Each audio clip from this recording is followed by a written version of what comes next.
there was no housing development for a long time. And then this confluence of the low-income housing tax credit program came along. Those capital grants and loans paired with the tax credit stuff created this model that you could actually finance housing. And the city and the state agreed to do 5,000 units of housing. They called it the New York One agreement. The city offered buildings, properties, and so forth, and the state offered the financing, and the city's housing agency would package these deals together with the state resources. And so that campaign, that the New York agreement lasted 5 years. And then the funding ran out. And then Mario Cuomo wasn't the governor anymore. George Pataki was the governor. Jim Stone was the OMH commissioner. And there was no interest in doing another New York agreement. So my colleagues in the industry asked me to chair the New York 2 campaign, which I did with Connie Temple, who worked for the Corporation for Supportive Housing. So we were co-chairs of the New York campaign. So it took a long time to get, we said we needed 10,000 more units. We did 5,000, we need another 10,000. We finally got 1,500. So then I was chair of the New York 3 campaign.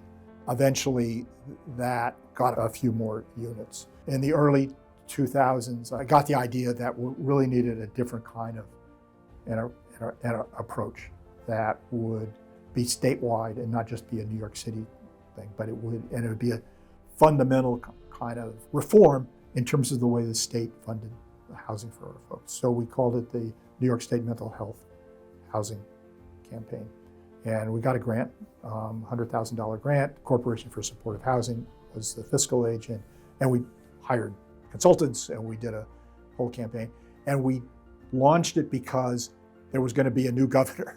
And so here was the opportunity that we could change public policy because there'd be new people running the state. Eliot Spitzer was elected governor, and they put 8,000 units of financing for 8,000 units of housing in the first budget. So that was good. We did a project at 250 East 4th Street, and then we did a project in Brooklyn on DeKalb Avenue. And the director of housing for the Office of Mental Health, Mike Newman, came to visit the program, and he happened to come around 3 o'clock in the afternoon. Kind of choked me up. But the kids were coming home from the school. And he said, I get it. And that changed state policy.